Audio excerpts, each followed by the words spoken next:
Hello and welcome back. This is John Gulick with Storysmithing, and today I want to revisit the Quest and Cook video game idea that we outlined and sort of brainstormed in the last episode. So it's a couple days later, had a few more thoughts, not necessarily about the game, but about the direction of this game generation idea in general, which I'm really excited about. So the idea, I'm having, is that Quest and Cook, this game in particular, sounds very fun. And the fun aspect of it is that, twofold. One, to come up with the game has been fun. The other piece would be, this is a game that I would really like to play. I would like to actually play it. And the two of the options I see for getting there are me to actually create the game, which who knows if my poor brain can handle that. Also got a different video game project that I'm working on.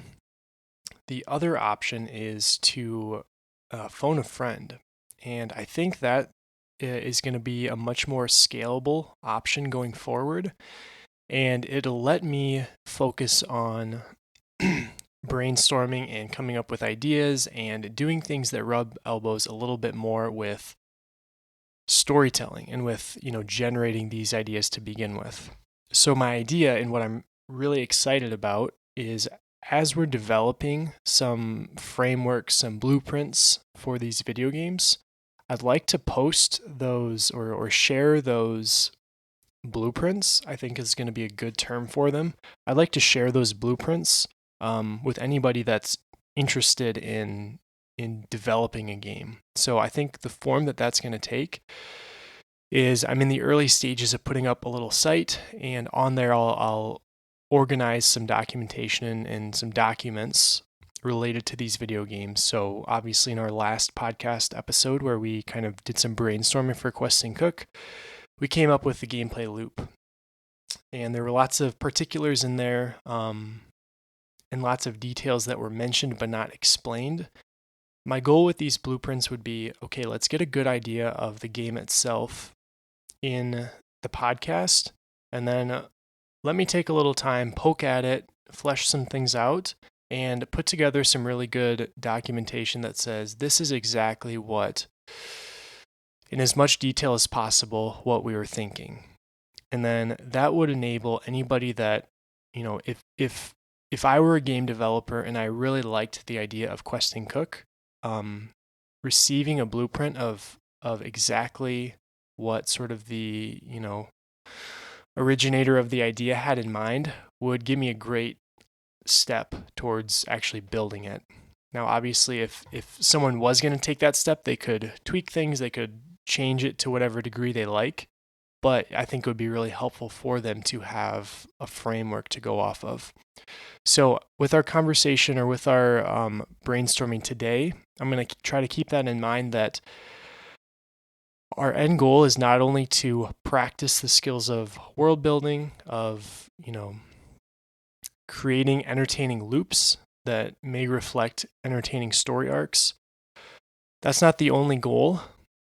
Another goal is to work towards a product or towards a blueprint of a product that could actually be materialized down the road.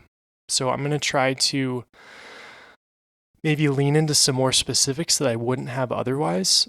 And then also keep in mind that, for example, with our round 4, or I should say round 3 dinner aspect of the game, where there's going to be a story told, that we may lean into that and try to write a story or two that would go into that aspect. But that's something I might do more of on my own time, and compile a little library of short stories that would fit in there and include that in the video game blueprint, so that if someone were to create this, they'd have that pool of questions ready to implement into the game. So that's the idea, and I'd love to continue that forward with more games as well, not only with Quest and Cook, but with other games and that sort of thing that we develop. I think it'd be really fun to actually see some of them become real. And like I said earlier, I think the easiest way to do that is to throw these out into the public, and if anyone's interested in developing them, there they are. So not yesterday, time flies, huh? In our last episode, like I said, we ideated a couple rounds that the game would be composed of. Round 1 was a resource collection phase where the player, a cook, could go around and collect valuable items from the environment. That might be food, it may be specific items that their characters, that their party enjoys. A couple locations that we specified were a forest, a cave, and a city. The forest and cave were 2 of any number of, settings where the player would be able to collect those items. And then the city or the traveling merchant would be 2 of the options for places where gold could be spent, where currency could be spent, where rare items could be bought or collected or traded for. So that was round 1. And I don't know if we're going to be focusing on that more today. I really don't have a firm idea of if we want to try to develop some more settings, if we want to start building a list of ingredients and that sort of thing that would be fun, if we want to focus on doing some world building. I don't know where the conversation will lead today, but working on round 1 has some potential. Round 2 is the food prep stage. So here we transition from kind of the open world resource collection phase to a little bit more of a mechanical, detailed food prep stage where the player is reviewing the collected resources with the pantry system. So with the pre-existing pool of food and other items. And then they're determining what meal should be made for dinner. Now, maybe they already determined that before the collection phase, before round 1. But either way, they're going to move through this food prep stage by selecting or receiving a recipe card, depending on their difficulty, or just creating something from scratch. And then there's going to be some kind of gameplay mechanic where the player has to create the meal. In other words, it'll be more complicated than just saying, I want to make a blueberry pie. There's going to be some mechanical, technical difficulty aspect to it so that there can be a little bit more of a rewarding payout when that meal is made.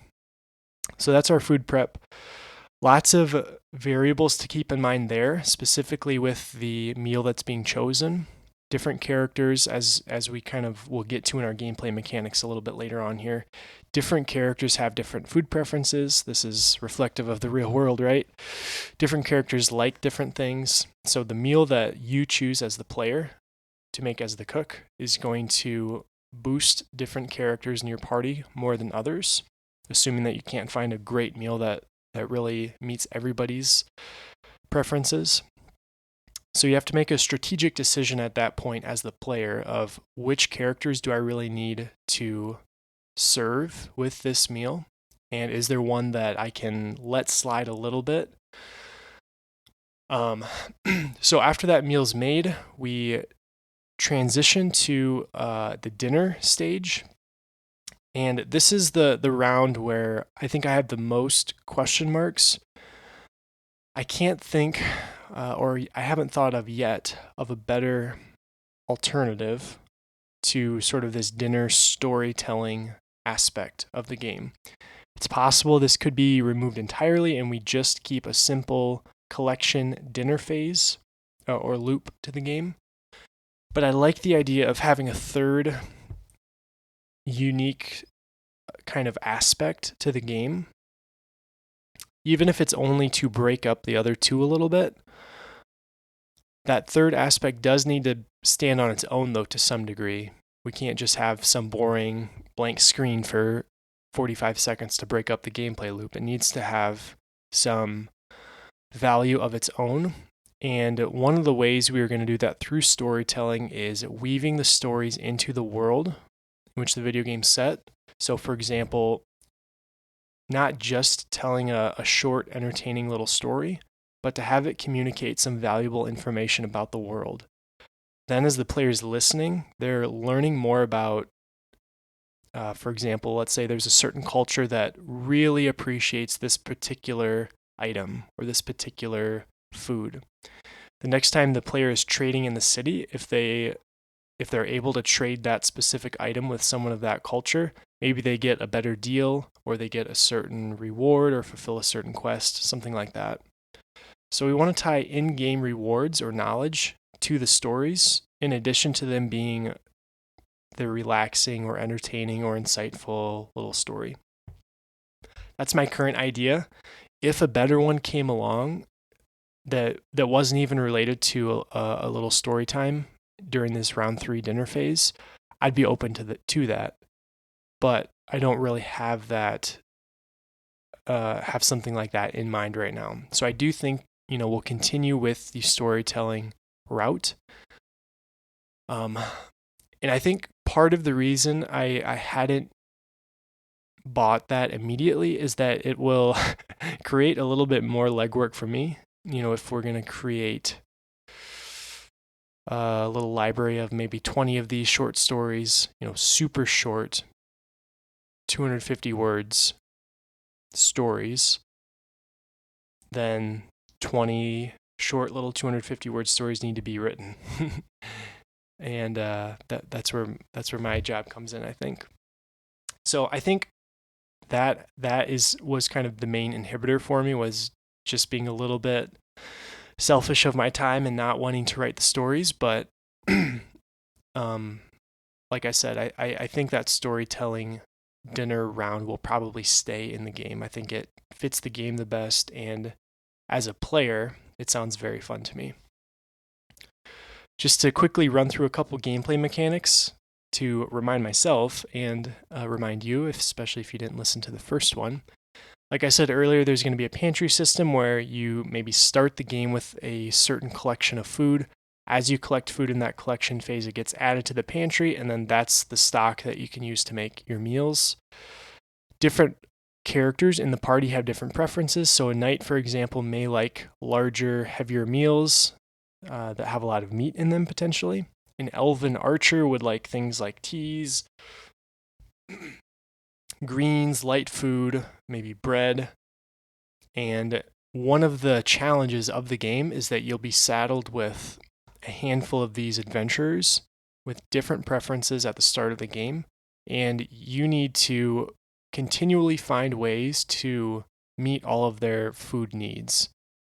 If you keep missing meals or if you keep making meals that are missing meat, then over the course of the game, that knight is going to deteriorate and be less and less successful in the quests, and your party is going to have a lessened and lessened chance of success as that goes on. Similarly, our next gameplay mechanic is that adventurers are successful to the degree that they're satisfied. So if all the characters receive a great meal they really like, they got all the foods they wanted, they are as primed for success as possible on that next day's quest. So if there's a 75% chance they're going to pass or succeed in that quest, as kind of the baseline, they're going to have a 75% chance of success. If the meal is really poor, they may only have a 20% chance because they're unsatisfied, they're hungry, they're feeling weak, all of that. There's also a long-term stat evolution mechanic where as you serve good meals, it not only increases that next quest chance of success, but it permanently increases or decreases a character's stats. So the knight may grow to have more health, more strength, that sort of thing, if he's given a lot of meat in the meals. This is going to kind of permanently increase or decrease that baseline chance of success for a quest at a relative level of the characters. So there's a long-term incentive to providing good meals. The next piece of that is that there are different difficulties of quests. So when the game begins, and the party's just starting out, they may be able to choose from a couple level 1 quests, maybe even a level 2 if you want to be a little bit risky. As the game progresses, the difficulty of those quests will increase, and that's going to adjust the baseline chance of success relative to the party. So the higher the level quest, relative to the party's level, the lesser chance of success. There's also a morale mechanic for each character, and this is where some of the variables really kind of get spicy. There's the meal, which is a direct influence of that morale. Like I said earlier, it's going to increase or decrease their chances of success. There's also a quest completion aspect to the morale. So if the party completed their quest successfully that day, then their morale is going to be boosted. If they failed the quest, obviously their morale is going to tank a little bit. This is almost like a secondary effect of the meal, because the meal is influencing the quest's chance of success, and then whether the quest was successful or not influences the morale again. It adds a little bit more weight to that meal, but it also introduces some variability or some randomness into the morale. So you could give a great meal, and the team could still fail the quest, and then although you did a great job, the morale could still tank for that day, and then vice versa. So it introduces just a little bit of randomness to keep, to hopefully keep some tension in the game, and a little bit of that, that slot action. And then the other piece of the morale is just the character's unique preference. So if they're given an item or something that they really like, it may outweigh a bad meal and a failed quest. So we want to give the player a couple ways to play with that slider of morale and give more options for the player. One of the last things, there's a quest selection. So after that dinner phase, the party gets to decide what the next day's quest is going to be. This would be the quest would lead them to a new setting, probably, and it would also be at a certain difficulty. So the things to keep in mind there for the player are, what setting do I need to go to get what I need for the party, and what risk level am I willing to take in accelerating the team's growth. So we kind of left off in our last brainstorming of this that the player would not get to have total authority in determining where that next step of the quest would be, but they would kind of have some swaying power in that. So they would maybe get to cast the first vote, and then the other members of the team would be more likely to agree with them than to select a different quest, but it could still happen. And again, that introduces some more randomness, and keeps some of that tension during the quest selection phase. There'll also be some stats and then achievements. So that's a not so quick run through of the game as we envisioned it in the last episode. Where should we focus today? Lots of options. We could lean into the world building aspect a lot and start to try to develop what would a global setting look like that would benefit this game as much as possible. We could lean into the round systems a little bit more, try to build out some of the specific settings that the game would take us to. While I'm looking at the gameplay mechanics section, let me add one more variable. This is something that I had thought of, between the last episode and now, but not necessarily in detail. So in addition to the pantry system, I want there to be some kind of a hunting, what's the right word? We'll just say hunting system for now. And my idea here is that in our collection phase, we're focused on collecting food, vegetables, fruits, herbs, roots, all that sort of thing. I think it's beyond the scope of the game to introduce a hunting mechanic where, right, the player is a cook. They're not a seasoned woodsman that's going to be able to shoot a bow or set a trap necessarily. And it seems beyond the scope of especially our casual game, to introduce another hunting mechanic that's going to take a lot of the scavenging and foraging fun away from that round one phase. So I think what would be fun would be to introduce this hunting system where it's not the player that's doing the hunting, but they're able to indicate to a party member or a hunter that this is the kind of meat that I would like.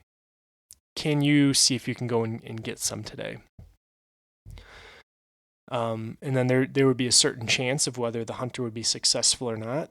And then depending on whether or not the hunter is successful, the cook is going to have to adjust their meal plans to make it work. So if they're trying to get a deer, have some venison stew or something for dinner that night, if the hunter's successful, great. There's a nice stockpile of venison that's able to be used maybe for a couple days. If the hunter is not, then there needs to be a recalibration from the cook. And I think that's a fun challenge of, okay, I was planning for the whole day on making this. It's not actually going to be feasible anymore because there's no meat. What do I do now? And then during the day, there's again that tension of not knowing whether that randomness is going to be on your side or not. So I think the main question I have in mind is who or how is that hunting request, sent to? Is it going to be like a local hunter that's near whatever city or place that they're in? Is it going to be a party member? The party member seems unrealistic if it's one of the adventurers because they're busy adventuring. They're going to be in a cave fighting the bad guys, whatever. So they're not going to have time to hunt. We could have a specific member of the party that is the hunter. That's an option. I don't dislike that. Is that better than saying there's only hunters near cities or near habitable places where we can enlist their help? The more I'm thinking about it, I actually do like that better.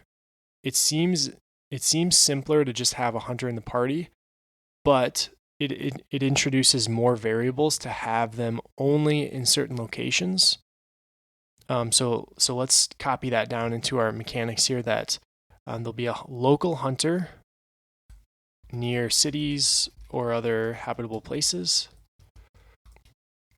and they'll work for a fee. So by doing this, we're introducing two new variables, which are that hunters are not permanent. They're only accessible in certain areas. This is going to bring more forethought into the cook's quest selection. Because if the cook knows, okay, I have one more meal's worth of food, what do I do after that? Then they're going to be really inclined to choose something like a city or someplace that's near a city for that next quest because they know, okay, I'm going to have the option to hire another hunter to try and get some meat.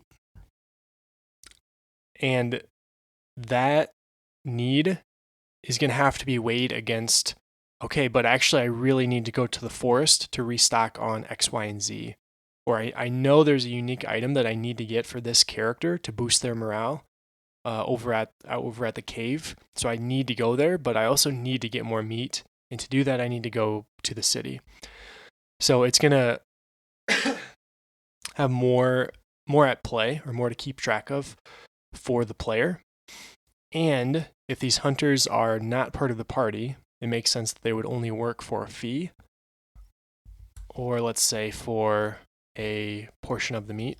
Actually, why that wouldn't even make sense. They would rather just take all the meat if they were hunting. So if the hunter is not part of the party, then they would only work with the party for a fee, right? They can use their skills as a hunter and provide meat to the party, in exchange for a certain amount of gold. So that brings in the economic question as well of not only do I go to the cave for the special item for the character or enlist the help of this hunter for some meat, but the player needs to keep in mind, okay, this is our stockpile of gold. Is it worth it to pay a hunter to get more meat? The only thing I don't like about that is that getting meat seems to be tied to having gold, and there needs to be, I think there needs to be a different route. So rather than just working for a fee, let's say that hunters can be traded with, or let's leave that as that for now. So rather than just paying them, we could also trade a particular item with them, or tell them a good story or something like that.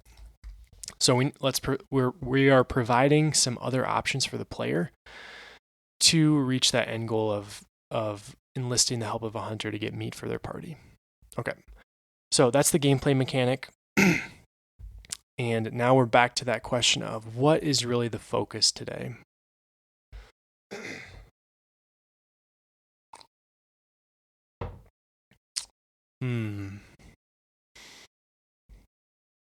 The dinner phase is what's going to take, I think, the most time in developing that pool of stories.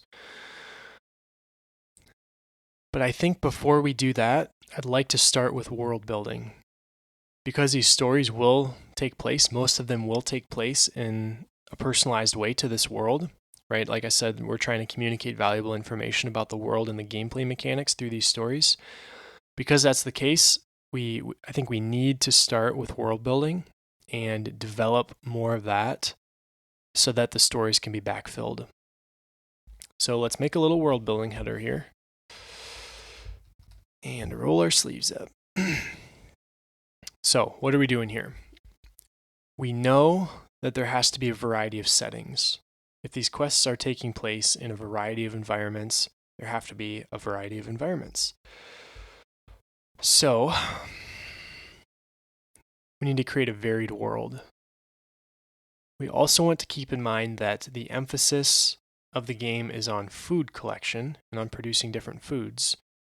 So not only do the environments need to be different, but the foods or the scavengeable foods within those environments need to be different.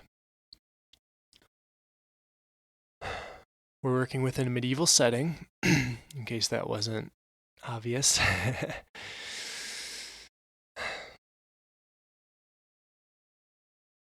Trying to think of, should we have magic within this world? Part of me is incentivized to cut it out with the thought that the simpler, more accessible the world is, the more of a focus there will be on the sort of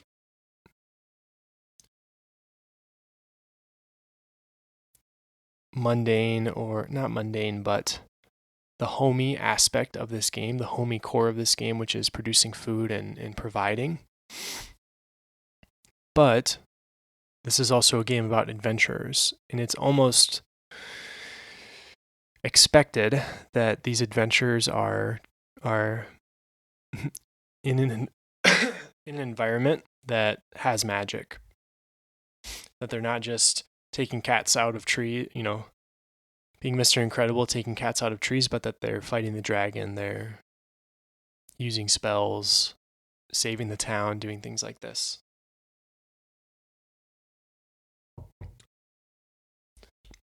And what putting magic in the world would do is it would give us the hall pass to create more foods than we otherwise could.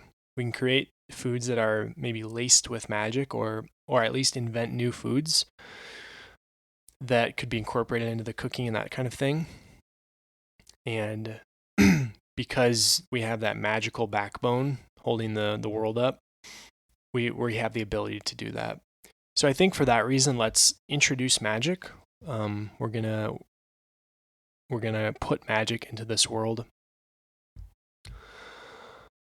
which is always fun. It the story I'm working on right now does not have magic, and I think that's the correct choice, but it's always fun to have it in there. So I'm glad we can do that here. Okay, world building. We're always incentivized to, it feels like the default choice is to set the medieval world in a temperate forest environment with some roads and some cities. I'm trying to think, does it make sense to break from that expectation and to build environments on the periphery of that? Or should we start in a less obvious origin point?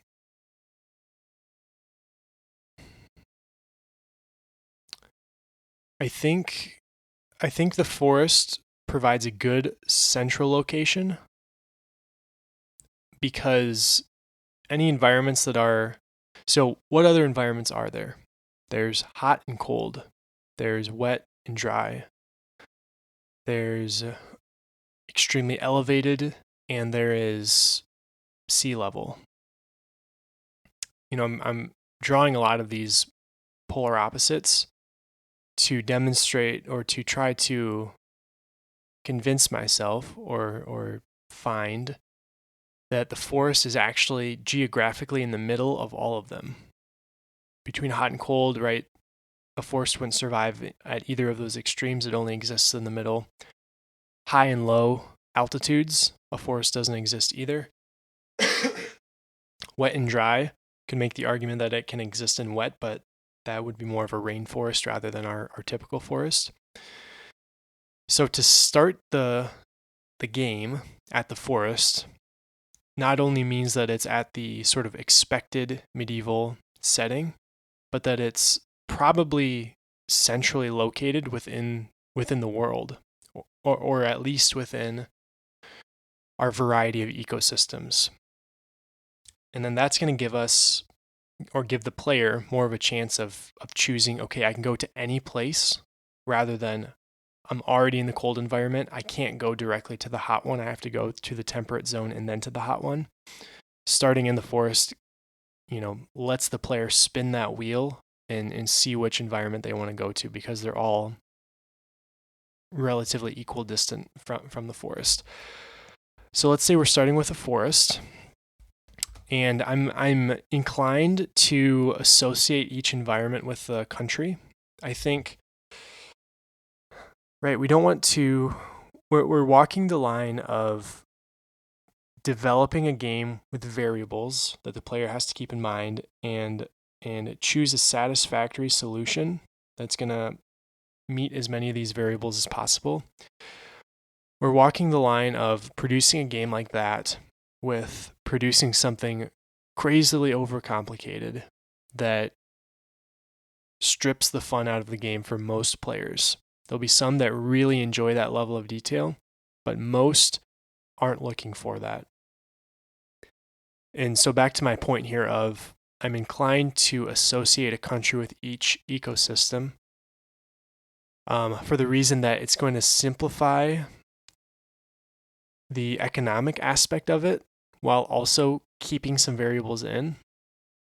So to say that one country rules all these ecosystems is going to cut out a lot of the cultural influences we can incorporate into our stories and into the economic gameplay. For example, some cultures may really value certain items over others. To say that everything is ruled by one country strips that out. To say that here's 50 countries, good luck keeping track of all the minutia of their various preferences, that's overbearing. So to simply associate each country with an ecosystem, I think helps us preserve some variety while not overcomplicating it. And it makes sense a little bit geographically that tribes or groups would form in a certain environment, and then at some point they would probably collaborate and combine into something like a country. And that where where the borders are naturally going to be created is where the ecosystem diverts, because those tribes, let's say mountain and forest, live a different lifestyle by virtue of them being in a different ecosystem. And so it's more likely that they'll congregate with the other people in their ecosystem. And we accelerate that over a certain time frame, and then we have a different country in each ecosystem. So I like that. I don't think it's super far-fetched, especially not if our player base, our ideal player, is, you know, a young to teenage type player. Okay, so forest. I don't want to get super weighed down on names right now, so I'm just going to say country A. We're going to have okay. Our other location was a cave. So let's say that there's a sub world, or that may be too broad, but let's say cave system. So there can be a country that lives sort of underground. This could be dwarves if we just want to pivot straight into some more expectations, or it can be a human race that does just live underground or primarily lives underground. Other environments. Let's say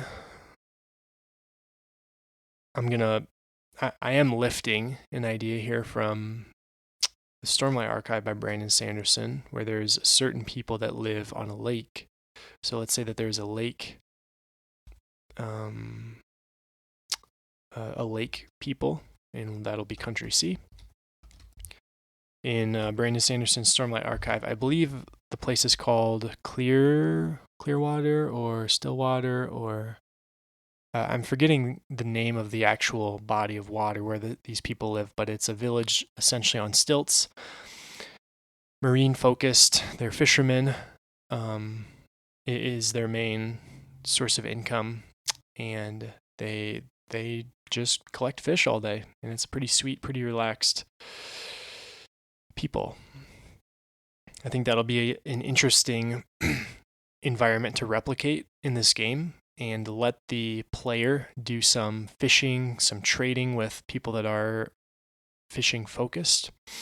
I like that. So we have forest, cave, lake, prairie, or prairie people would be another one. So this would be a little bit more nomadic style folks.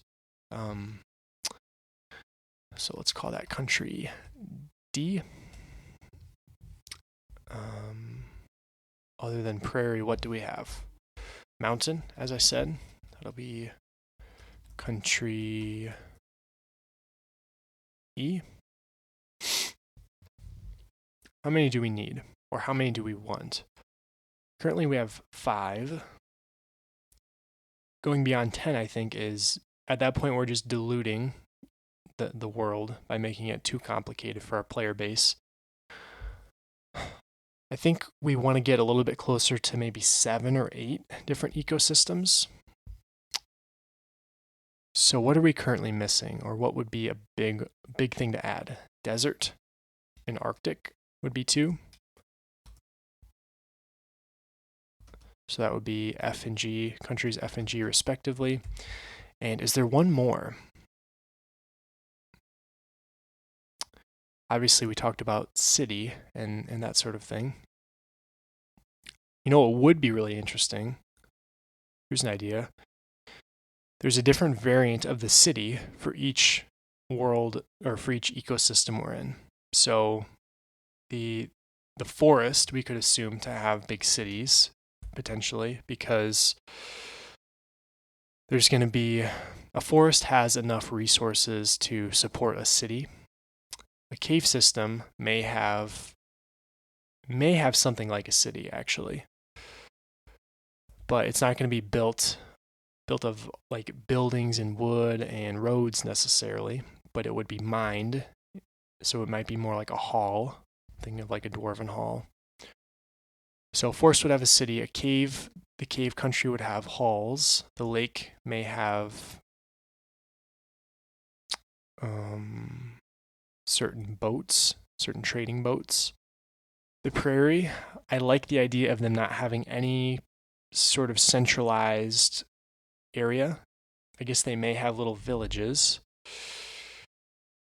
Villages will work, I think. Okay, mountain people. What do we want the mountain people to be their centralized location? We could lean into a little bit of kind of that Norse, hardy, weather tolerant trope. I'm thinking of like Skyrim, especially, of those Nordic people, and have some kind of I think they call those a hall as well.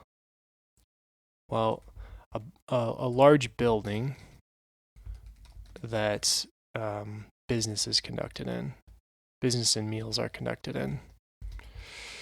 This is different than a city because it's a single long building.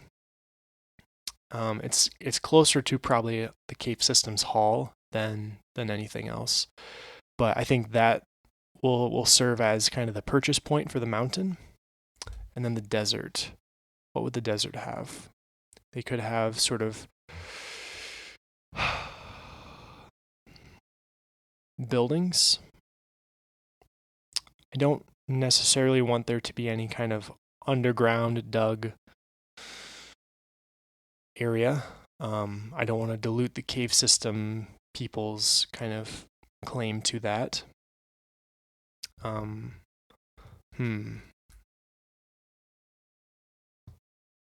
Tricky questions. I guess just in an adobo building or yeah. I think that'll be fine. And then Arctic could be something like an ice, a building made of ice or snow. Could be like an igloo. Could be something kind of mined into caves or dug into glaciers. I mean, that would be very cool, but pretty impractical. Like an entire room or home dug into a glacier. Then again, this is a video game, so let's say glacier halls. After all, if someone else has to build this game, we might as well make it really fun, huh? Okay, so as we outline those couple commerce centers, I think what that's leading me to is that we strip out the city from our round one kind of collection prospects. So rather than the city being a specific place that the player can choose to go to, the player can choose whether they're going to the forest, cave, what else do we come up with? Lake, prairie, mountain, desert, Arctic. And then regardless of which of those they choose, they can make kind of a sub-choice of, okay, I'm at the prairie. Do I go out into the prairie and start collecting things? Or do I turn the other way and go to the village and do some trading? I think I like that for a couple of reasons. One being that rather than going to the city every time to purchase, I think that's gonna introduce some more fatigue for the player of, okay, this is the city again. I was just here 3 rounds ago when I needed to buy some new water skins. I know exactly, how the city works. Here I am again. It just made, let's see, 7 copies of the city, each with a little bit of a different flavor. So maybe in the city by the forest, yeah, you can buy whatever water skins you need. There's a huge variety of things to buy. That may be kind of like the mecca of purchasing because it's centrally located. It's probably more economically, it's probably superior economically to the other places because it has more resources. The city may be where you can buy almost anything. But as you get to the periphery, as you get to the Arctic or the desert or the mountain, there's a smaller variety of things to purchase at their glacier halls, adobo buildings, and then the mountain building. There's a smaller variety, but they may have more specific, unique items that can't filter all the way to the city. So it puts a little bit of a different spin on the purchasing aspect, and I like that. So I think in doing that, we outlined the remainder of kind of the environments that the player can check out. So I'm going to go ahead and add that into our round 1 gameplay loop. So good on us. And then, do we want to reevaluate? Do we need a traveling merchant? I think I'd like to keep that in just to keep the possibility of unique items springing up. So even if you're in the Arctic or the desert, and maybe the Arctic has access to certain pelts of, wolf or snow wolves. Is that a real thing? Even if the Arctic has access to certain pelts that you can't get anywhere else, that may be why you go there to get that, in addition to certain, fish or that sort of thing. But if there's a merchant passing through, you may get lucky and get a different item or a different food that you do need as well. So the merchant's kind of our ever-present chance of getting something lucky. Don't really want to touch food prep right now. I think the mechanical side of that will shake itself out a little bit. And I don't necessarily want to do the stories yet. So I think what I want to do is continue with these 7 kind of countries that we've begun building out, and I want to identify more of what is actually going on in this world. How are these countries related, geographically as well as maybe politically, economically? Like, what's going on here? And I think this is really the first time that we're going to be taking a good shot at building out something approximating a world. Right, we've got enough countries here that scale the scale is not an issue, right? We can make this as big as we want with 8 countries. That's enough to fill a whole world. We're not talking about 2 little rinky-dink countries or barren, or I should say fiefs, like we did in our first story. We're not talking about a single castle like we did in Unbarren Castle, which, by the way, that writing is going really well, and I'm super excited to share that. I'm about 15 or 20 pages in to that story. It's going very, very well, very fun, and I'm only about a tenth of the way through our plot outline, so hopefully I can start to pick up the pace a little bit and not turn this thing into a novella or something. But, okay, quick tangent there. We have our 7 countries. Let's do this. Countries A, B, C, D, E, F, and G. How's that for naming? All right, I think the baseline question that we have here is we're creating a game about food, about producing food for a party that is adventurers. The 2 things that are coming to mind for me are, what world would be most exciting to explore from that round 1 scavenge stage? What world would be most exciting to explore? And then, what world would best support adventuring and the economic side of this game that the cook is going to participate in?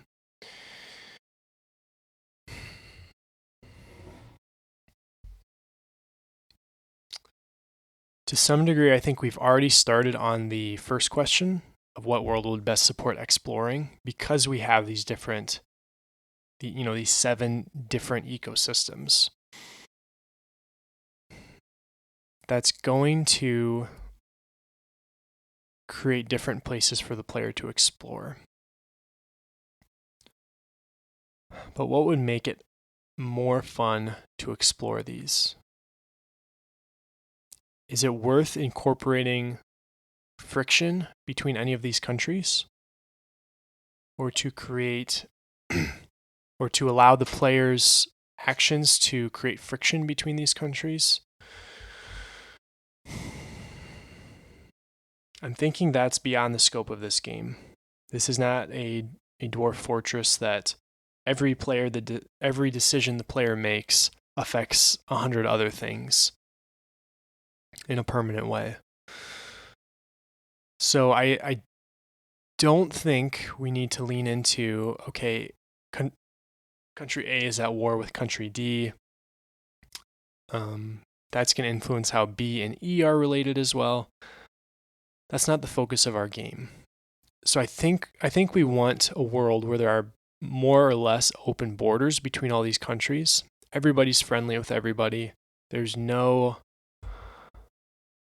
inner political problems are not on the table. So let's start writing some of these notes down. So let's say a friendly world, no wars or conflicts between countries.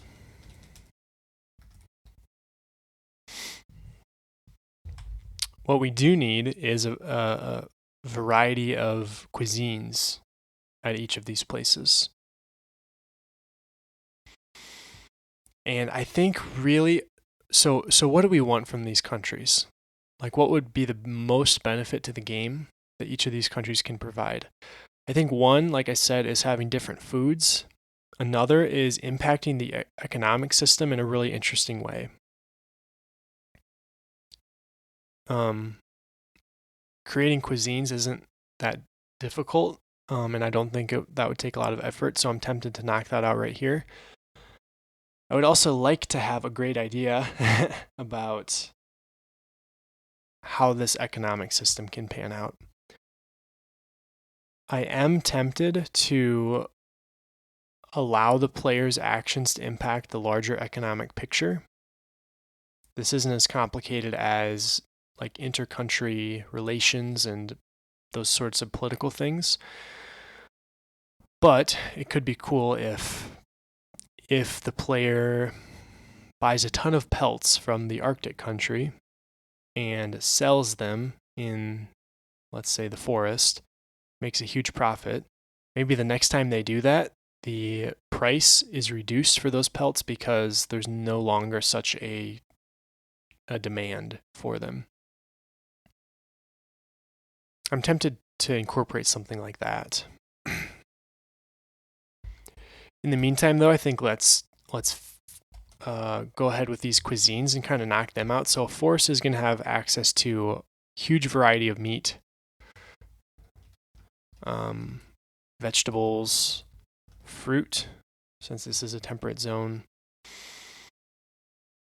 So I think the cuisine is going to be really hearty stuff here. I'm thinking kind of farmland, meat and potatoes, gravies,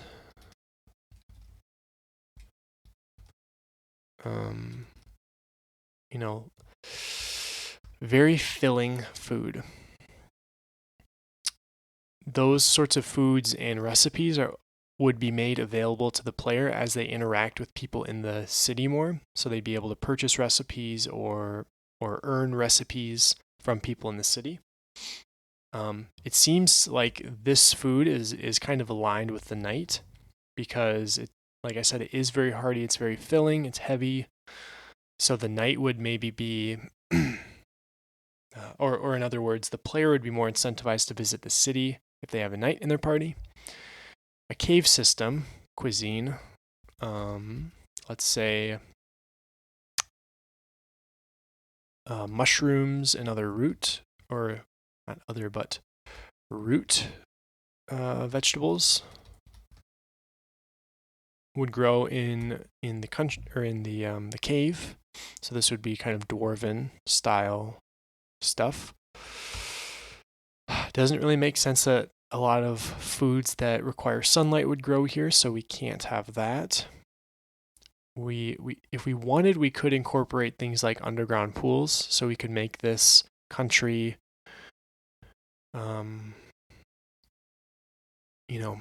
able to fish and to have access to a lot of fish that way and really supplement their food. What I think I would actually like better is to make this country rely more on their economy to acquire food rather than having a huge stockpile of, salted fish in the pantry. So I'm going to add a note here that they rely on economy to acquire food from other countries. So I see this country emerging here as a very economically powerful one, probably through gems and maybe salt would be more on the mountain, but gems, maybe stoneworks, and artifacts, maybe we can say.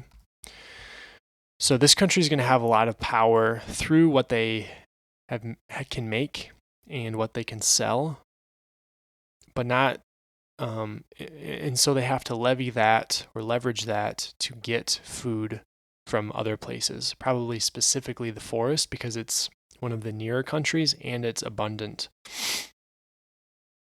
And I think giving the cave country a leg up economically does put a nice little tilt to our economic game, because while the player may not be able to go to the cave system to scavenge a lot of things, other than the mushrooms and root vegetables we described earlier, the player probably can have a really good opportunity to sell or to barter or buy things from this from the cave country, and be able to do that a lot better than some other place like the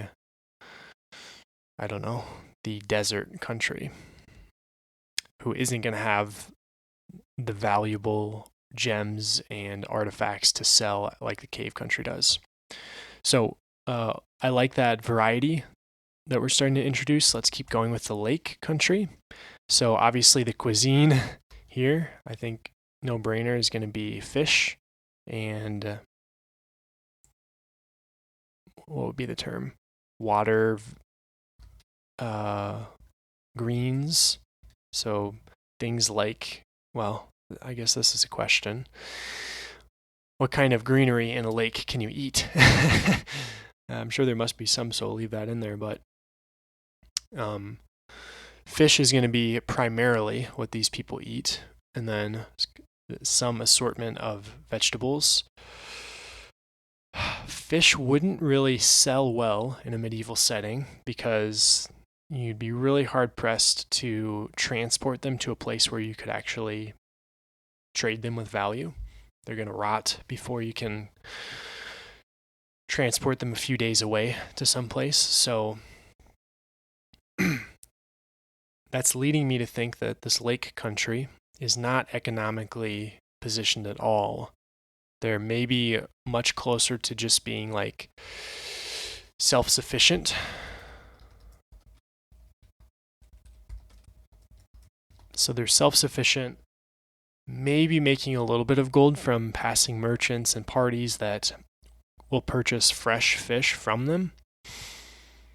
But this country isn't going to have an eye for like trading externally. And that may provide an opportunity for the player to trade valuable things with that country that they don't normally get. So it may be a good way for the player to trade something specific at high value that would be only an average cost at other locations. So let's add a quick note there. The prairie country is going to, what do we want to populate the prairie with? This could be a North American prairie, 1550 North American prairie of bison and all sorts of megafauna. that have tons of meat, tons of value. I think I do like that because it's going to introduce a different stock of not only vegetables and that kind of thing, but meat that the player can have. So this is the nomadic country. They are going to be probably similar. Let's see here. Similar to the lake country in that they're not overly economically focused. Trading, the player can upsell potentially. Since this country does have less association maybe with the forest and the cave. And the cuisine is meat heavy. And let's see, there probably wouldn't be a big stockpile of things like berries, but grains. We have lots of grains. The mountain, I'd like to put another spin on this. So far, what have we done? We've built the forest, which is kind of the best of everything. It's got great food and a great economy.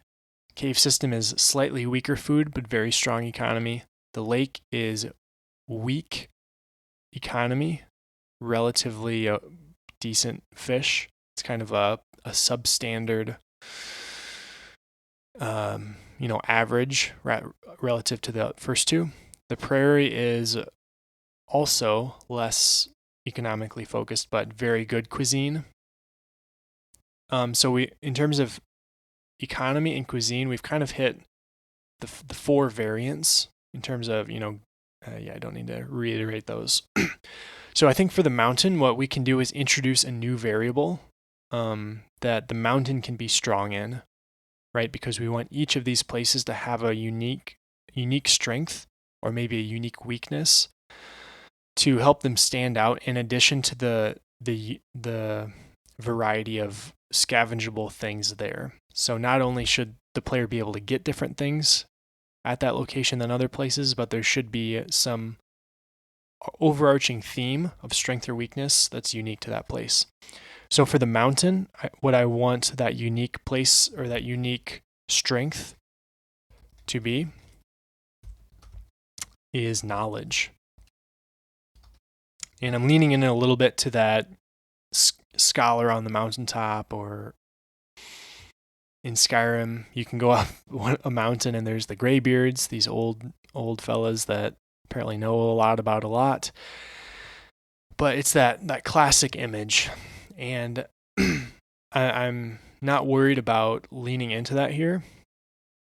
I think a player is going to enjoy seeing that sage on the mountain and how that's actually going to benefit them in a real way, other than the unique things that can be collected up here from the mountain, is that this is going to be a place where the player can learn things they can't learn anywhere else. So that might be recipes, that might be gameplay mechanics, or economic, not loopholes, but insights. So, and I do really like that, because think about, you're the player, you have to choose between forest, cave, mountain, and your team is relatively stocked up. You've got a good stockpile in the pantry. Morale is relatively high for your party. In other words, you have a buffer. What you can do is essentially sack that round and go to the mountain, knowing that you're going to get poor food and your pantry is going to be depleted. You're not going to be able to collect enough to replace what you use for the meal that night. But you're going to get a long-term benefit of knowledge that's going to be helpful in some way or another later on. And that's a really fun trade-off to decide as the player. I like that a lot. What that is making me think is, so I'm trying to avoid Dwarf Fortress, which in full disclosure, I watched one YouTube video on it. Sounds like the best game ever. Most complicated game ever. And I'm trying to avoid losing the forest for the trees and overcomplicating this and losing the player base that we're trying to design this for. One mechanic in Dwarf Fortress that I really enjoyed hearing about was something called persistent. I forget the secondary piece, but persistent gameplay or persistent history or something like that, where you do something in the game and then you lose whatever, you start a new one, and what you did in the first game is visible in the second. So you built a fortress in the first game, played for a long time, lost, restarted. You're actually able to read about or discover that fortress that you had created, and it's particularized to the fortress. Why I'm bringing that up now is that I see a potential for this knowledge to be a 100-sum game. I see the potential for it to be depletable, where let's say we come up with a pool of 20 critical gameplay elements of, okay, if you provide the prairie people this particular resource, they'll pay you triple. That's what the sage on the mountain tells our player. What happens in the next game when the player already knows that and then they trade for a triple value? Do you see what I mean? If we're not careful, that sage on the mountain is only good for 20 uses, and then the player knows everything that can be learned. So what I'm thinking is that we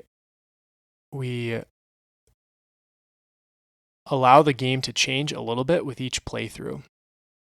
So that first game we go there and the sage tells the player, trade this item with the prairie folks and they'll pay you triple value for it.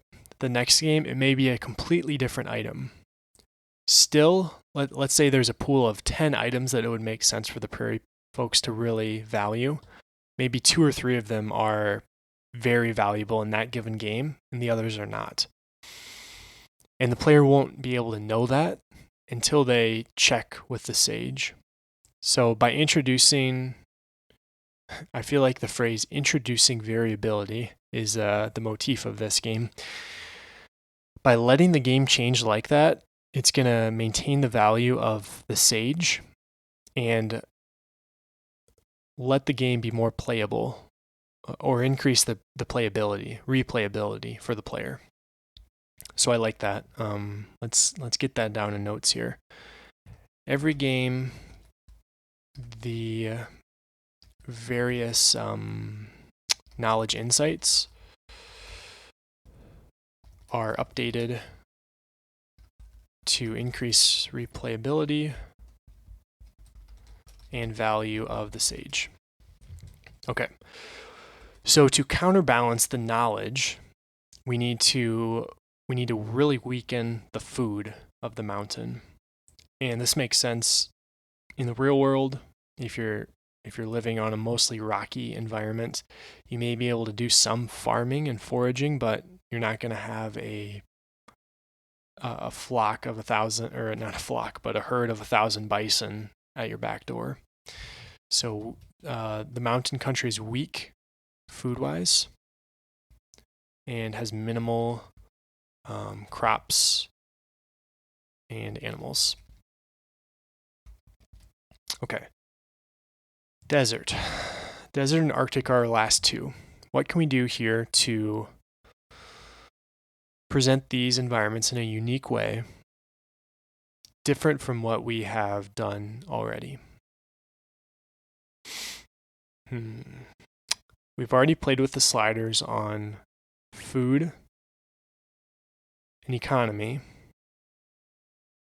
and we have a knowledge source as well with the mountain. What would be another variable to play with?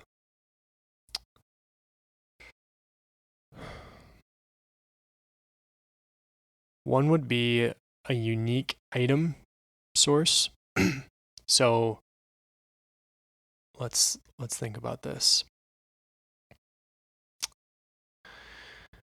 So one persistent problem that would be in the game would be keeping foods edible, not letting them spoil.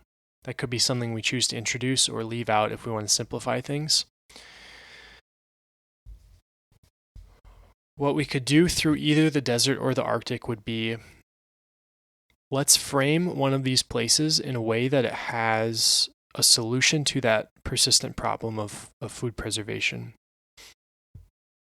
I see that as especially pertinent to the desert because it's so hot that a lot of foods would spoil quickly.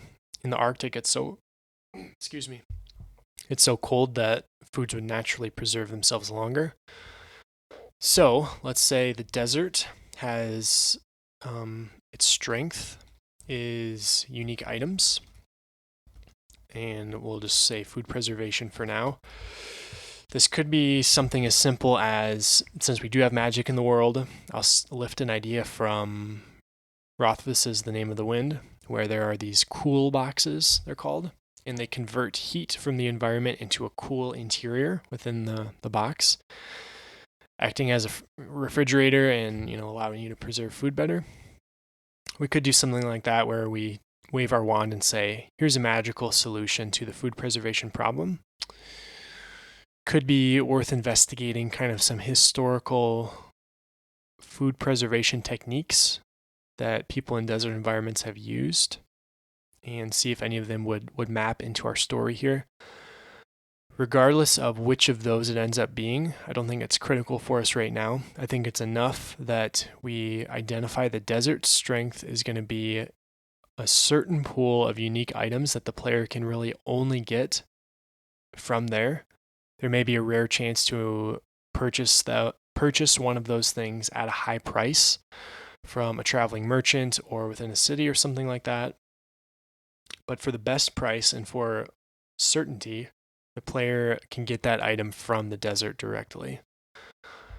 So a unique item would be food preservation. What else could the desert potentially provide that wouldn't make sense elsewhere?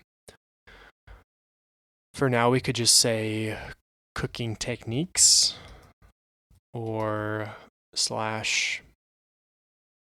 implements. So maybe there's some particular strategy, or not strategy, but I guess technique, just to reuse the word, or a device that the player can take from the desert and that will benefit them in the long term. So the desert and the mountain are kind of filling similar roles of, it's not a large payoff that round. The player's not going to get a lot of food that round, but they're going to acquire knowledge or a technique or an item that will benefit them many rounds to come for the rest of the game. So I like that long-term opportunity for the player to invest in. Lastly, we have Arctic. What will the Arctic provide? We've hit knowledge in items for kind of our non-food based, strengths.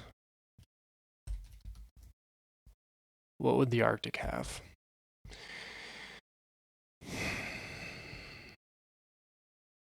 Tricky.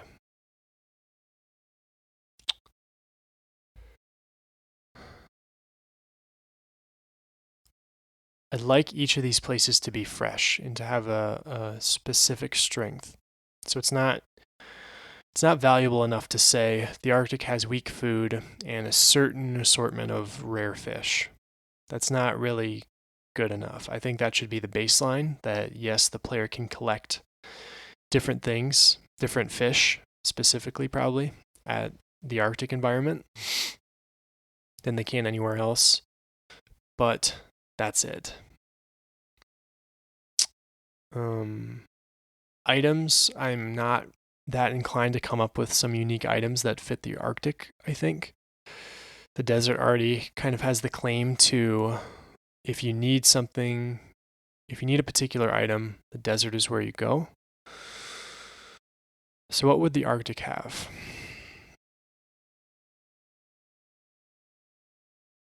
Knowledge is too broad, and we've already hit that with mountain. I'm considering incorporating some kind of a magical benefit to the Arctic. So let me externalize this and let's see how it sounds. So folks in the Arctic would be similar to the desert potentially, in that they do need a lot of resources from probably the outside world to have a better quality of life. So they're going to be primed to accept things from the player. In other words, they're going to be able to trade. The player's going to be able to trade with them very well. And what would someone in the Arctic be able to trade back? We could say fish or certain animals that live there. We don't really want it to be an item or a knowledge thing. So what I'm leaning towards is that the resource the Arctic could have would be magic. And these people would be raised with an understanding of magic that the rest of the world doesn't have, that the other countries don't have, and that in exchange for certain items, they would grant a boon or a specific magical bonus to the player in the party. So the bonus might be a boost to morale, better luck scavenging, higher chance of success in the next quest, reduced chance of injury in the next quest, things like that. That would be a boon. If we wanted to, we could incorporate actual spells that the player could do, but I don't think we really want to do that. That kind of dilutes our focus on foraging and scavenging if all of a sudden we become a part-time mage. So I think let's go ahead. I do like that because it's a very different flavor than the other countries. It's a semi-permanent to semi-permanent benefit. So it meets the same has the same feel of the mountain and desert, where food is not going to be really accumulated this round that much, but there's a long-term benefit. The Arctic has the difference, though, that a lot of those benefits are going to be finite. Maybe the boon will last for a certain number of rounds before it fades, but it may be more powerful than something from the desert or from the mountain. So the trade-off is: do I want to give up some food now? Do I want to deplete my pantry and get a boon that's going to be really helpful for the next 3 or 4 rounds? Or do I go to the mountain or desert where I know I'm going to get something that benefits me a decent amount for the rest of the game or for a much longer time frame? So that's another trade-off, and it gets to play with some more variables. So let's say their strength, the Arctic strength is magic, and they trade boons for items and maybe certain foods. Okay, now we've got a really varied emphasis in each country. I like that. I think that's really come together, and it's much more detailed than simply what we had at the beginning of, okay, round 1, we're either going to a forest or a cave. I think a next step would be to, do we have enough to start writing stories?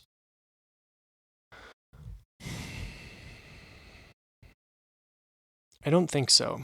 I think I want to revisit each of these countries again, and add a little bit more texture to them. So let's go through and lay out some of the. Do we want to lay out political landscape? That'll be really important from the story perspective. How does that influence the game?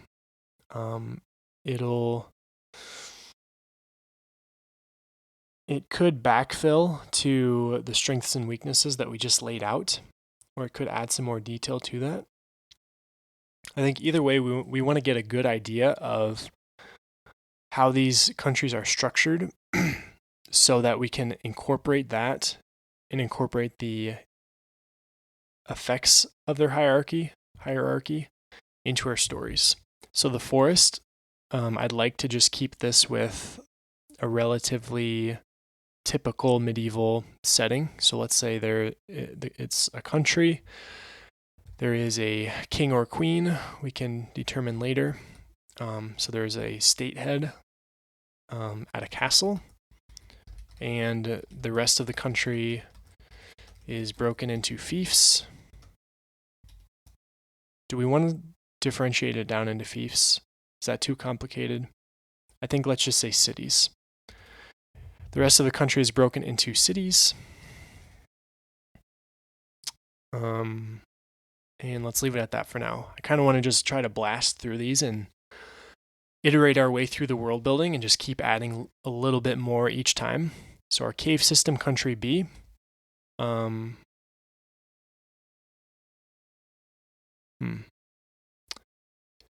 think it would make a lot of sense for these people to be less unified than the forest. If they're living in a cave system that's cut off from other cave systems, how often would they really interact? Like, does it make sense for them to be... They may still be a country, but does it make sense for them to be really connected like the forest country? The alternative would be almost that we'd have to put all of them in one cave system, which I would rather let them spread out and let the player find them in more places than one single location. I'd rather have a big variety or a big number of these cave systems all across the continent. I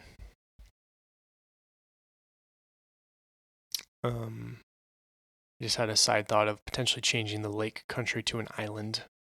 That would involve some more things, but let's focus on the cave country for now. So politically, how are they structured?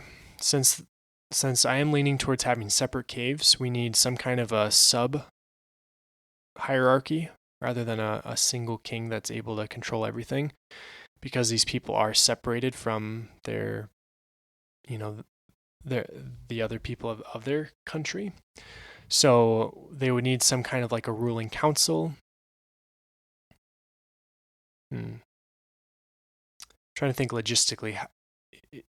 So the obvious thing seems to be, let's elect one council or counselor or mayor or chieftain or whatever we want to call it for each cave system. They would be in charge of their own cave system. But then how do we connect all of them into a unified country? It wouldn't have to be a country if we want to like separate this out. But our initial hope was, let's simplify the economic or political system and just have a country connected to an environment. I think I'd like to keep that. So politically, we could just say that there's a magical way that they can communicate. Maybe they can, any number of ways that they could communicate over a distance. Plus, it's not really going to influence the gameplay or probably occur to most players of, hey, all of these cave systems are within this country, but they're not connected. How did they get to be a country in the first place? That's not an exciting question to ask really for a player probably. So I guess we don't need to worry too much about the logistics of it. So let's say each cave system has a leader controlling that system. And that's also going to give us a good reason to vary the economic preferences of each cave system. So, for example, some and this makes sense from a mining perspective too. Some may have access to certain gems or certain resources more so than others, just geographically. But the leader of that cave system may also really value trading for, you name it, a certain item more than others. So within the flavor of hyper powerful economy, we get to vary the preferences of that economy based on who the leader is. Okay, so that's good for the cave system. The lake, let's just update this to island. I think it'd be fun to incorporate something like, it's just a different environment than, it's much different than a lake. A lake can be adjacent to a forest. It can be near a prairie. An island is just its own beast. So we're, similarly, we don't really need to adjust the cuisine or the economic structure. The political, though, let's take a look at that. We could do a central leader, especially if there's only one island.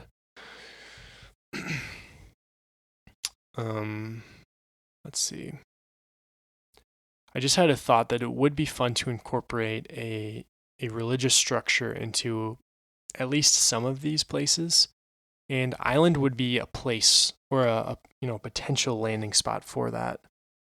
I'm thinking like the player could, instead of trading, the player could offer a food to be sacrificed to a particular god that the country was devoted to, and then it would function like a trade where the player would get something back, but it wouldn't have exactly the same feel of, okay, I'm trading you 10 gold worth of X. Can you give me 10 gold worth of Y that I really need? It would add a little bit of a different feel to that transaction.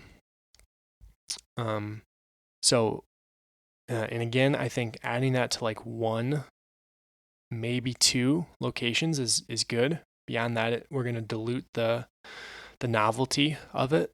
So which one or two places would be best? I think since the island is literally detached from the rest of the continent, where everyone is, it gives us a reason that they would have some different values, religious values, than maybe everybody else. So that would be a point in favor of the island. Mountain, I don't think so. I think we're going to lean into the Nordic sort of self-sufficiency, believe in yourself mentality. The desert or the Arctic do have a lot of potential because there's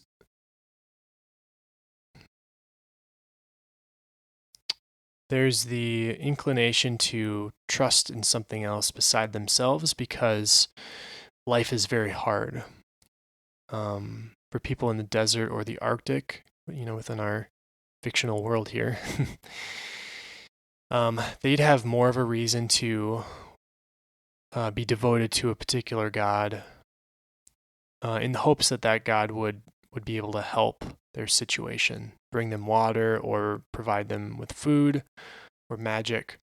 I guess that is a good point for the Arctic, that they are already magically aligned with our last decision there.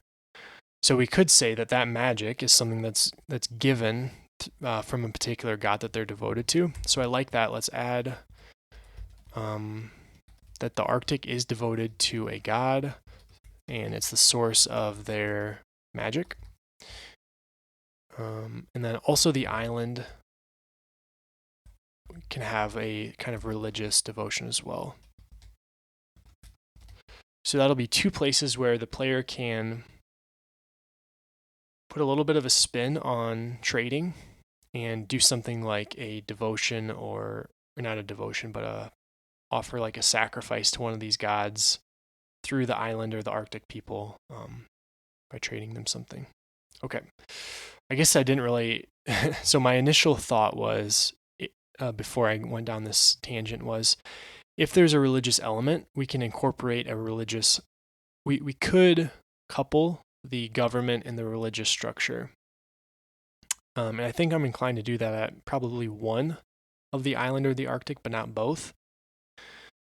And since the Arctic does have magic, it seems like it's more aligned with their right. Magic would be very powerful in this world. So it seems more likely that if religion and governmental structure were connected, it would be with the Arctic, where their power, their magic, is coming from their religion. So their government structure would be, let's give them like a high mage, who is the leader of their magical formation and makes the decisions of the country. Nice. Okay. Back up to island. So if we have magic and economy coupled with the Arctic, we want to do something different with the island. So what does that look like? We could have kind of twin economies going. One where maybe there's so what does the island provide?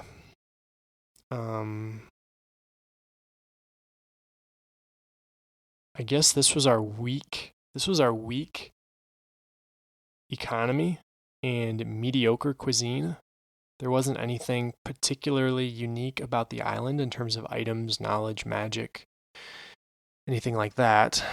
I was gonna say we could differentiate the economy between the religious aspect of the island and the monetary aspect. So giving a sacrifice to maybe they have priests or mages or shamans or whatever. Giving a sacrifice to that aspect of the island maybe lets the player receive like a particular religious item, maybe even a boon if we want to. I don't know if we want to couple up with Arctic again on providing kind of a long-term magical boon. I don't think so. Anyway, the idea being the player can choose whether they want to trade with the monetary side of the island and just get, upsell. That was kind of the semi-unique aspect of the island, is that they really need certain items. So if you can sell those to them, you're going to make a nice profit. The player has to choose whether to do that with the monetary side of the island or to sacrifice something to the religious side and get something else. But I don't know what that other valuable reward would be. That's the trouble. I feel like there should be something there that feels balanced, that the player gets to make another decision there of economy versus whatever this religious reward is. We just need a satisfying reward there. While I'm thinking of that, let me just add a note here that the government of the island is differentiated between the economic and religious. Okay. I mean, the obvious answer is that there's unique religious artifacts that can be acquired. But then we're stepping on the toes of the Arctic again. What else could there be? Knowledge, economy.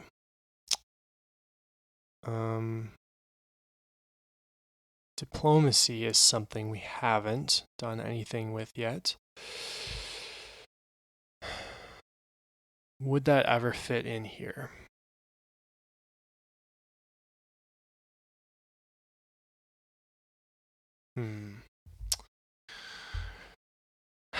That does feel a little bit like a boon in the way I'm thinking of it. Like if certain diplomatic knowledge or a certain letter were provided to the player from this religious group on the island, it would act like a long-term benefit, just like a boon would. And though the Arctic's boon may be magic and this may be diplomatic, it feels like it's approaching the same thing from two ways. I think for now, let's just add a question mark at that religious reward like I said earlier, there should certainly be something there. What that satisfying answer is, though, not sure. Prairie. That is our next country. What governmental structure do we want? This could be, this is a nomadic group, so it wouldn't make sense necessarily to have a centralized leader. How would all the groups communicate? This could be magic again, like the caves, but I like the idea of continuing to try to make everything distinct, and so maybe the prairie is not magically aligned at all. And that would mean that it'd be very difficult for them to have a central leader. So with that being the case, they would have separate leaders. These might be chiefs. They could be whatever term we want. I'm trying to think, do I like just hopping into the chief structure? What would that do? If we assumed one of their riding principles was that strength should lead, that the strong should lead, I think that could influence the economic situation as well. So let's add that in, that for the government led by chiefs, and then the strong shall lead. And what that means is the economy. How can we make an economy that reflects that idea?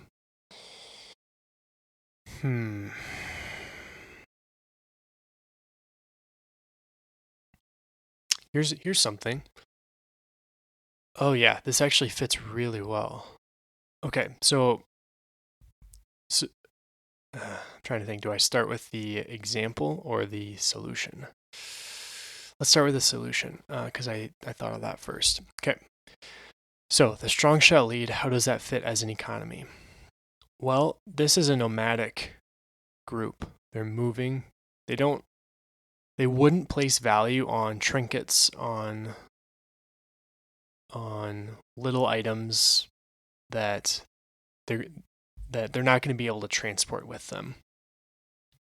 So what that means is that their economy is going to be focused almost entirely on very high value items, whether that's food or actual like items. They're not going to spend valuable money on a doll. They're going to want something that will pay for itself many times over, that they can transport with them, and that they need. So what this means for their economy is that the player can only trade high value things. So there's going to be like a barrier of entry here where, for the desert or for the Arctic, maybe the player can get away with trading semi-spoiled, let's not go that far, but ordinary,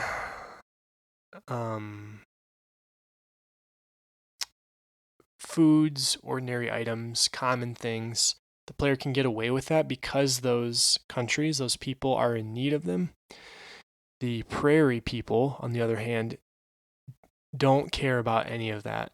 They don't want a knife. They want the best quality knife made from the best smiths in the city, and maintained very well.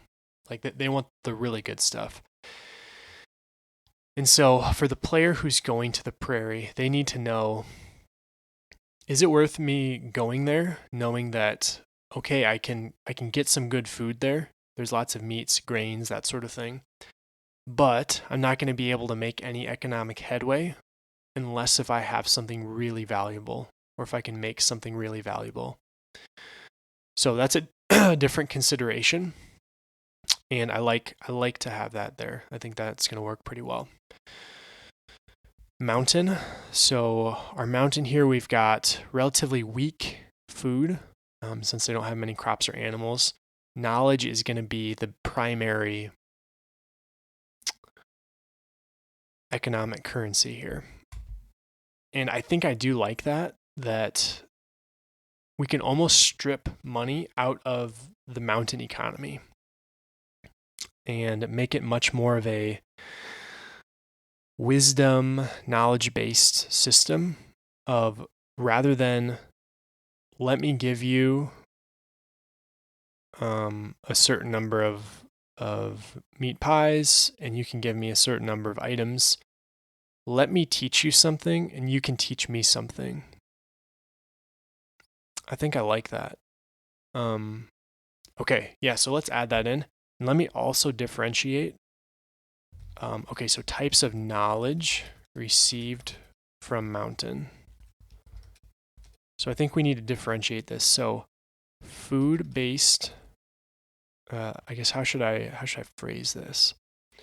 Let me just, I guess, type it out longhand. Certain knowledge can be acquired by trading with food. So there's some knowledge the player can acquire just by giving the mountain folks food. This would be kind of lower level knowledge. This may be trading patterns in terms of what item is particularly valuable to a certain culture. It may be low level gameplay mechanics, that sort of thing. There would be a secondary type of knowledge. I'll call this deep knowledge or something, which can only be earned by trading knowledge.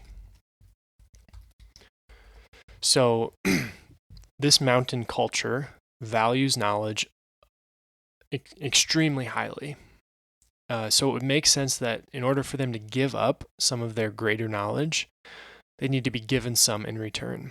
So this would be knowledge that maybe the player earned, acquired, such as a certain recipe that they developed themselves creatively through that creative food prep process we talked about earlier. It may be a particular story that they heard at dinner one night. It may be a certain tidbit of knowledge that they acquired from a different culture. The player can trade that with the mountain people and get something in return. Like I said, I like that because it strips out the gold from the mountain. So if you're a player and you just went to the city or to the cave or whatever, and you just tanked your gold reserves, you bought items, you emptied yourself out,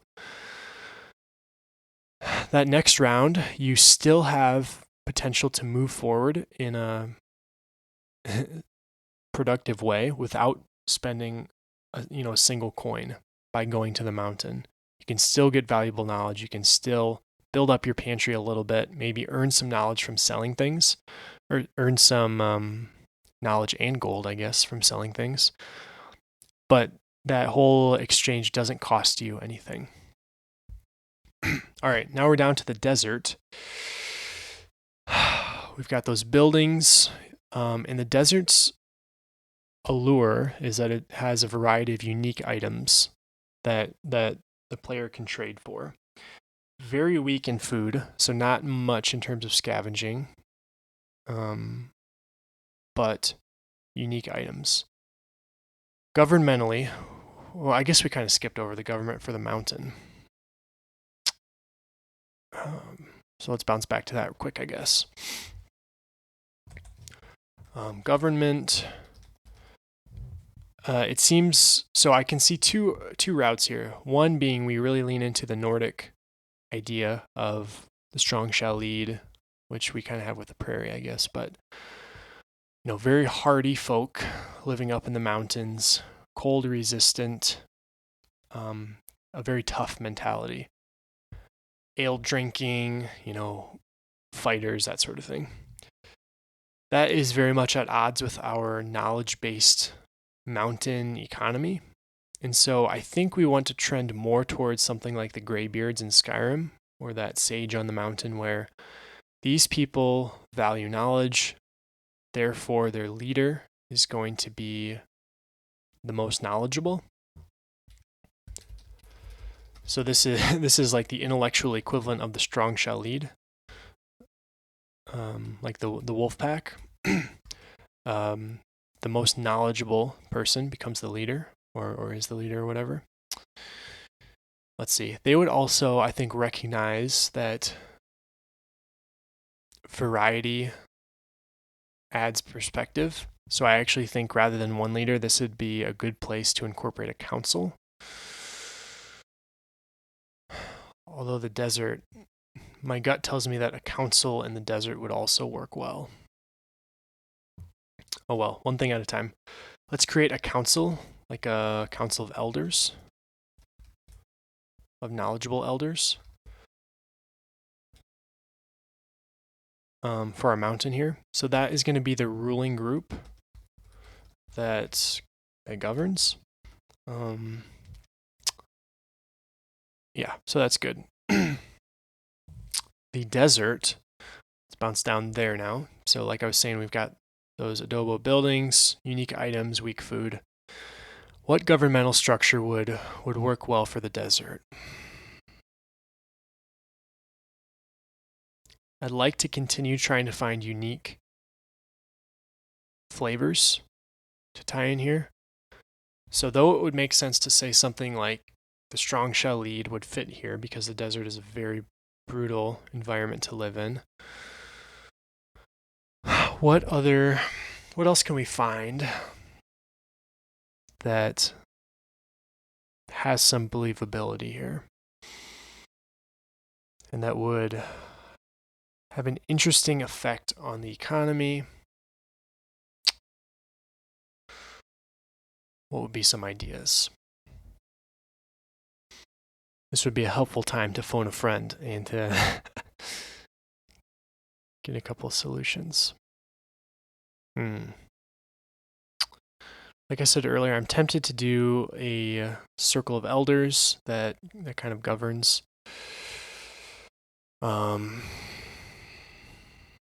Or think about this, I guess. What if the oldest person was oldest and wisest? How about that? Oldest and wisest was the leader. Because by virtue of being old, of living, they proved that they're able to survive in this difficult environment, that they've had the knowledge or the luck or the ability to survive. And then from those ranks of elders, a leader is chosen. I do like that. I mean, it's different. It's not striking me as the miraculous solution, but I think it's good, and it's different from all the other countries. So for now, I think let's add that and see how it feels. So government, from a group of elders, a leader is elected. And I think this would probably have to be at a small scale as well. I don't think all the desert people would be living together. The land just wouldn't be able to support that many people, I think.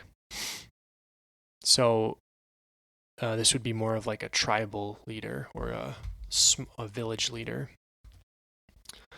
So from a group of elders, a tribal or let's say a village leader is elected. And then how does that feed into the economy? If the economic voice of the village is guided by somebody that is older, wiser, smarter than maybe the leaders of the other countries, there may be more of a value on, I was going to say older things, but I don't like that. I think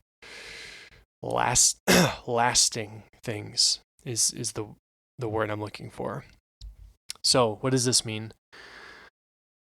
Food is not lasting, but it is valuable to people in the desert. What is lasting are things like stories, like knowledge, like very well made items. So, is that different enough from... So the mountain appreciates knowledge. The prairie appreciates well-made things. And what was the other thing? Story. Does anybody really appreciate stories? Not really. Not, overly so. That may be actually, the mountain may appreciate stories as well.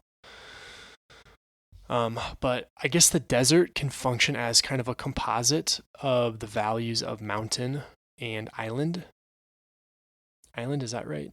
Did I just select the wrong one? With the desert appreciating, the prairie.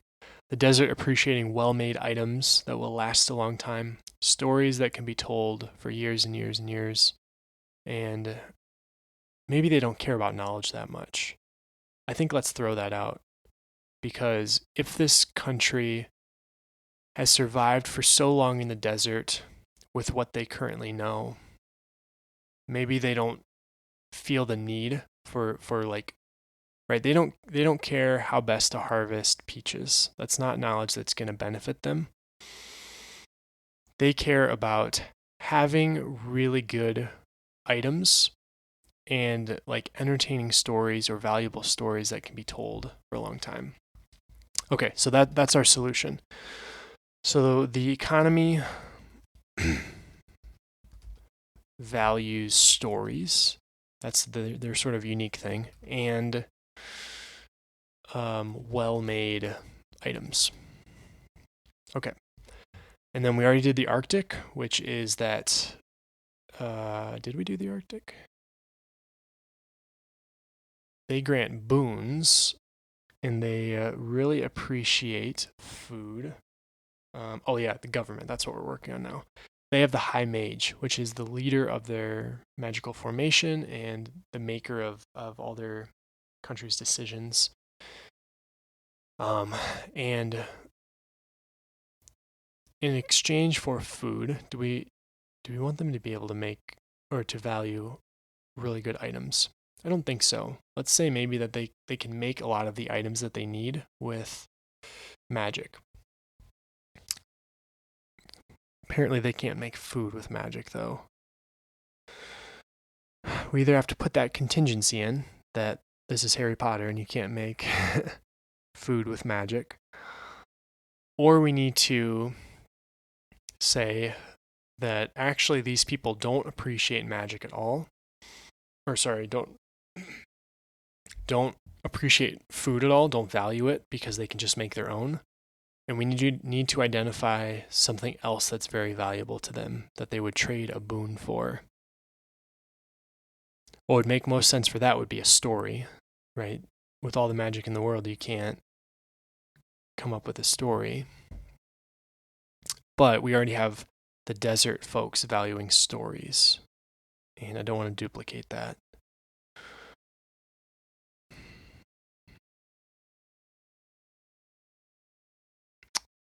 So maybe we leave the contingency out and just assume that though these folks are magical, they can't create their own food. I think that's okay. Okay. So, what did we do today? We added 7 unique environments. We found their cuisine that they rely on, and that sort of is going to be the baseline for our characters to scavenge from, our player to scavenge from when they're in these various environments. The actual list of what foods constitute that environment, I think, is something I may build out on my own time. For example, the forest. We said, where are we here? The forest has meat, so all kinds of animals living in there, vegetables, fruits. I may build out a list of 5 different meats that would live in there, 5 different animals, 5 to 10 different vegetables, handful of different fruits, maybe some root crops as well.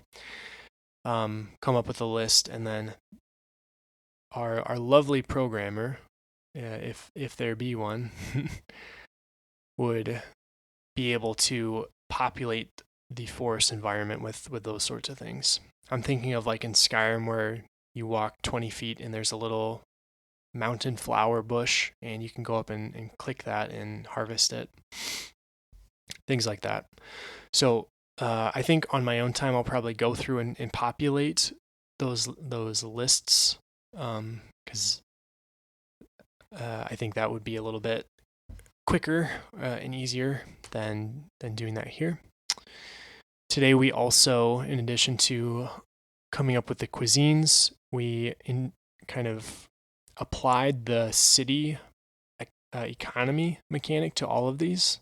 So each of these 7 countries' locations has a variant of the city where the player can purchase or trade of some kind. We identified what each of these places really values. So whether it's food, whether it's knowledge, whether it's stories, items, we kind of have a unique balance of each of those for all of these places. And then we also identified what their strength is, so what they can provide in return.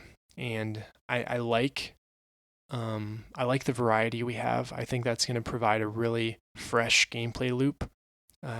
You as the player, if after every round you're able to choose between 2 or 3 of these places, there's a complex decision-making process that would have to go into place to decide, okay, this is what I have currently. This is what each of these 3 places values. How well can I meet what they value? How badly do I need what they can provide? And what's the balance between those 2 things? And also, what can I scavenge from them that I need to supplement to my pantry in order to make the meal that I need to make to support the character in my party I need to support?